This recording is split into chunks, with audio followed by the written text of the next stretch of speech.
Have you ever wondered if your morning coffee is actually working against you?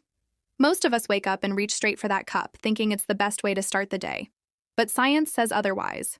Drinking coffee first thing in the morning might not be the best idea. Let's explore why, and also the history behind this drink that changed the world. First, let's talk about your body. When you wake up, your body naturally produces a hormone called cortisol. Cortisol is often called the stress hormone, but it also helps regulate energy. In the early morning, usually between 6 and 10 a.m., cortisol levels are already high. This is your body's natural way of waking you up. Now here's the problem. If you drink coffee during that time, the caffeine overlaps with your natural cortisol peak. This means you're not actually boosting energy effectively.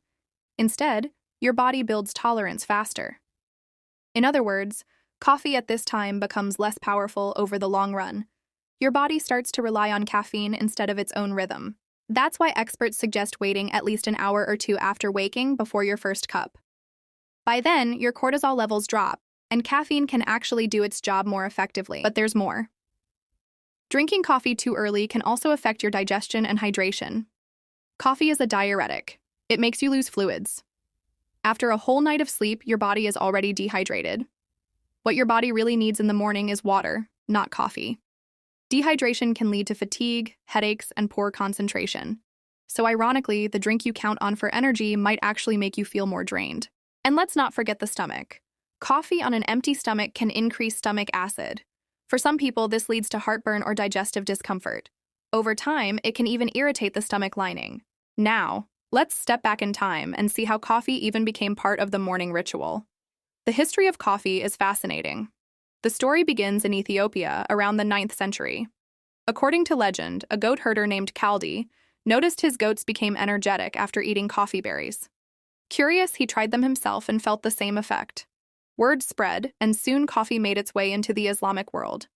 By the 15th century, coffee was being cultivated in Yemen. Sufi monks used it to stay awake during prayers at night. From Yemen, coffee traveled to Turkey, Persia, and then across the Arab world. Coffee houses became centers of social life and discussion. People didn't just drink it in the morning, they drank it throughout the day and night. When coffee reached Europe in the 17th century, it was first met with suspicion. Some even called it the bitter invention of Satan. But soon it became popular in major cities like London, Paris, and Vienna. Coffee houses were called penny universities because for the price of a cup, you could join lively debates and learn from others.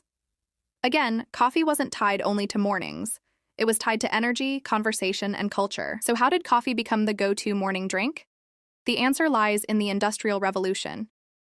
In the 18th and 19th centuries, people began working long, structured hours in factories and offices. They needed something to fight fatigue and boost productivity. Coffee fit perfectly into this new lifestyle. It became the fuel of the working day. Over time, the idea of morning coffee turned into a daily habit, passed down through generations. But just because history made it a tradition doesn't mean it's the healthiest choice. Studies today show that the timing of coffee matters. Drinking it too early can disrupt your natural body clock. It can also cause a mid-morning crash, leaving you more tired than before. So what should you do instead? The best time for coffee is actually mid to late morning, between 9:30 and 11:30 a.m. when cortisol levels drop.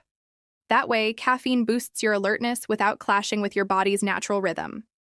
Another good time is early afternoon, but not too late, since coffee can stay in your system for hours and disrupt sleep.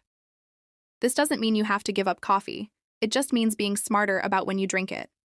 Try starting your day with water, maybe a light breakfast, and wait a little before your first cup.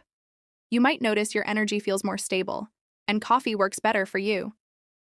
Coffee has an amazing history and an important role in culture, but traditions are not always based on science. The morning cup may be more about habit than health. So next time you wake up, think twice before reaching for that coffee pot right away. Now I want to ask you, do you think you could wait a couple of hours before having your coffee, or is the morning cup too hard to give up?